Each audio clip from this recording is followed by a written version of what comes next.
হরে কৃষ্ণা। 2026 তো এই বছরের প্রথম একাদশীর ব্রত ষটতিলা একাদশীর ব্রত, মাঘ মাসের কৃষ্ণপক্ষের একাদশী ষটতিলা একাদশীর ব্রত কবে পালন করবেন? তো এই বছরের প্রথম একাদশী ষটতিলা একাদশী।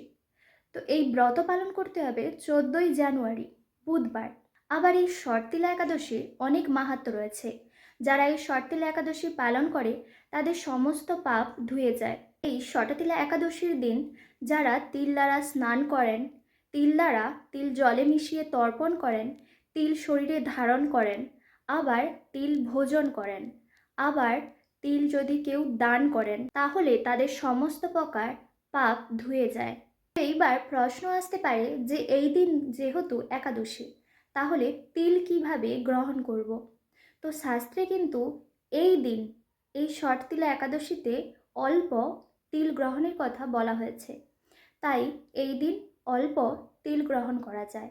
সবাই এই ষটতিলা একাদশীর ব্রত পালন করুন এবং অন্যকে পালন করার জন্য উৎসাহিত করুন। ষটতিলা একাদশীর মাহাত্ম্য। মাঘ মাসে কৃষ্ণপক্ষের ষটতিলা একাদশীর মাহাত্ম্য ভবিষ্যত্তর পুরাণে বর্ণিত আছে।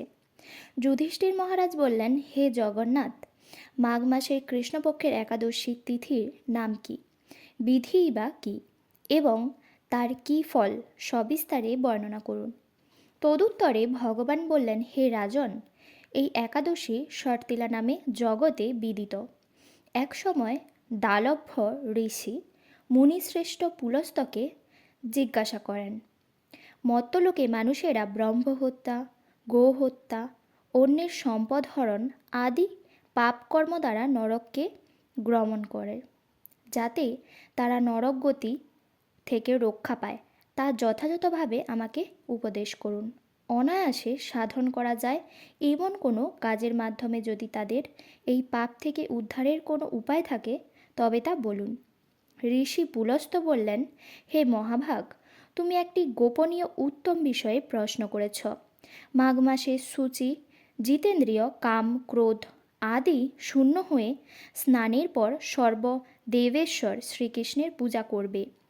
পূজাতে কোনো বিঘ্ন ঘটলে কৃষ্ণ নাম স্মরণ করবে। আদিতে অর্চনান্তে হোম করবে। তারপর চন্দন, অগ্রুর, কর্পূর ও শর্করা প্রভৃতি দ্বারা নৈবেদ্য প্রস্তুত করে ভগবানকে নিবেদন করবে। কুষ্মাণ্ড, নারকেল অথবা 100 গুবাক দিয়ে অঘ্র প্রদান করবে। কৃষ্ণ কৃষ্ণ কৃপালুস্তব গতিনাম গতির্ভব ইত্যাদি মন্ত্রে শ্রীকৃষ্ণের পূজা করতে হয়। কৃষ্ণ আমার প্রতি প্রীত হন বলে যথাশক্তি ব্রাহ্মণকে জলপূর্ণ কলস, ছত্র, বস্ত্র, পাদুকা, গাভী ও তিলপাত্র দান করবে। স্নান দানাদি কার্যে কালো তিল অত্যন্ত শুভ। হে দ্বিজোত্তম, এই প্রদত্ত তিল থেকে পুনরায় যে তিল উৎপন্ন হয় তত বছর ধরে দানকারী স্বর্গলোকে বাস করে।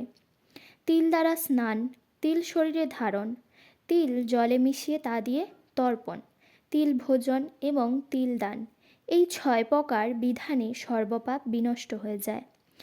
এই জন্য এই একাদশীর নাম ষটতিলা। হে যুধিষ্ঠির, এক সময় নারদও এই ষটতিলা একাদশীর ফল ও ইতিহাস সম্পর্কে জানতে চাইলে যে কাহিনী আমি বলেছিলাম তা এখন তোমার কাছে বর্ণনা করছি। পুরাকালে মর্ত্যলোকে এক ব্রাহ্মণী বাস করত। সে প্রত্যহ ব্রহ্ম আচরণ ও দেব পূজা পরায়ণ ছিল। উপবাসক্রমে তার শরীর অত্যন্ত ক্ষীণ হয়ে গিয়েছিল। এই মহাসতী ব্রাহ্মণী অন্যের কাছ থেকে দ্রব্যাদি গ্রহণ করে দেবতা, ব্রাহ্মণ, কুমারীদের ভক্তি ভরে দান করত, কিন্তু কখনও ভিক্ষুককে ভিক্ষাদান ও ব্রাহ্মণকে অন্নদান করেনি। এইভাবে বহু বছর অতিক্রান্ত হলো। আমি চিন্তা করলাম, কষ্টসাধ্য বিভিন্ন ব্রত করার ফলে এই ব্রাহ্মণীর শরীরটি শুকিয়ে যাচ্ছে। সে যথাযথভাবে বৈষ্ণবদের অর্চনও করছে, কিন্তু তাদের পরিতৃপ্তির জন্য কখনো অন্নদান করেনি। তাই আমি একদিন কাপালিক রূপ ধারণ করে আমার পাত্র হাতে নিয়ে তার কাছে গিয়ে ভিক্ষা প্রার্থনা করলাম। ব্রাহ্মণী বলল, হে ব্রাহ্মণ, তুমি কোথা থেকে এসেছ, কোথায় যাবে তা আমাকে বলো। আমি বললাম, হে সুন্দরী, আমাকে ভিক্ষা দাও। তখন সে ক্রুদ্ধ হয়ে আমার পাত্রে একটি মাটির ঢেলা নিক্ষেপ করল। তারপর আমি সেখান থেকে চলে গেলাম। বহুকাল পরে সে ব্রাহ্মণী ব্রতপ্রভাবে সশরীরে স্বর্গে গমন করল। মাটির ঢেলা দানের ফলে একটি মনোরম গৃহ সে প্রাপ্ত হল। কিন্তু হে নারদ, সেখানে কোনো ধান ও চাল কিছুই ছিল না। গৃহশূন্য দেখে মহাক্রোধে সে আমার কাছে এসে বলল, আমি ব্রত, কৃচ্ছ সাধন ও উপবাসের মাধ্যমে নারায়ণের আরাধনা করেছি। এখন হে জনার্দন, আমার গৃহে কিছুই দেখছি না কেন? হে নারদ, তখন আমি তাকে বললাম, তুমি নিজ গৃহে দরজা বন্ধ করে বসে থাকো।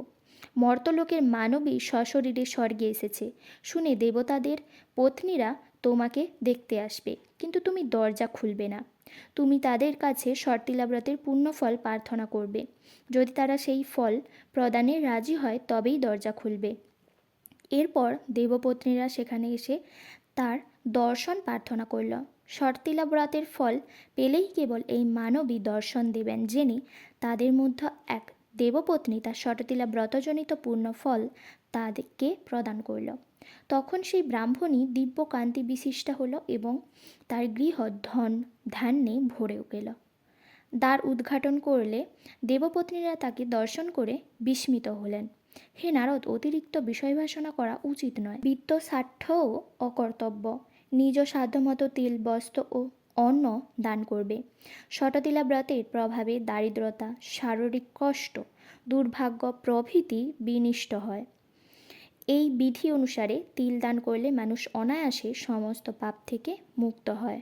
একদিন পায়নের সময়সূচি: পশ্চিমবঙ্গ 6টা 27 থেকে 9টা 56, দিল্লি 7টা 14 থেকে 10টা 45, বৃন্দাবন 7টা 10 থেকে 10টা 42, উত্তরপ্রদেশ 6টা 58 থেকে 10টা 30, মুম্বাই মহারাষ্ট্র 7টা 14 থেকে 10টা 56, পুনে মহারাষ্ট্র 7টা 9 থেকে 10টা 52, নাগপুর মহারাষ্ট্র 6টা 53 থেকে 10টা 33, চেন্নাই তামিলনাড়ু 6টা 35 থেকে 10টা 23, ভুবনেশ্বর উড়িষ্যা 6টা 24 থেকে 10টা 5, ঝাড়খণ্ড 6টা 32 থেকে 10টা 9, বিহার 6টা 35 থেকে 10টা 9, ছত্তিশগড় 6টা 42 থেকে 10টা 21, শিলং মেঘালয় 6টা 10 থেকে 9টা 44, গুয়াহাটি অসম 6টা 12 থেকে 9টা 45, আগরতলা ত্রিপুরা 6টা 9 থেকে 9টা 46, মিজোরাম 6টা 1 থেকে 9টা 38, মণিপুর 6টা থেকে 9টা 35, নাগাল্যান্ড 6টা থেকে 9টা 34, অরুণাচল প্রদেশ 6টা 7 থেকে 9টা 39, সিকিম 6টা 28 থেকে 10টা, উত্তরাখণ্ড 7টা 10 থেকে 10টা 38, হিমাচল প্রদেশ 7টা 21 থেকে 10টা 47, পাঞ্জাব 7টা 26 থেকে 10টা 54, হরিয়ানা 7টা 19 থেকে 10টা 46, হায়দ্রাবাদ তেলেঙ্গানা 6টা 49 থেকে 10টা 33, বিশাখাপত্তনম অন্ধ্রপ্রদেশ 6টা 31 থেকে 10টা 14, গোয়া 7টা 3 থেকে 10টা 49, ব্যাঙ্গালোর কর্ণাটক 6টা 45 থেকে 10টা 34, কেরালা 6টা 45 থেকে 10টা 37, জম্মু কাশ্মীর 7টা 32 থেকে 10টা 56, আন্দামান নিকোবর 5টা 43 থেকে 9টা 33, বাংলাদেশ 6টা 51 থেকে 10টা 12, নেপাল 6টা 55 থেকে 10টা 27, ভুটান 6টা 52 থেকে 10টা 24, শিলং 6টা 27 থেকে 10টা 22, মালদ্বীপ 6টা 18 থেকে 10টা 16, মায়ানমার 6টা 42 থেকে 10টা 24, পাকিস্তান 7টা 12 থেকে 10টা 35,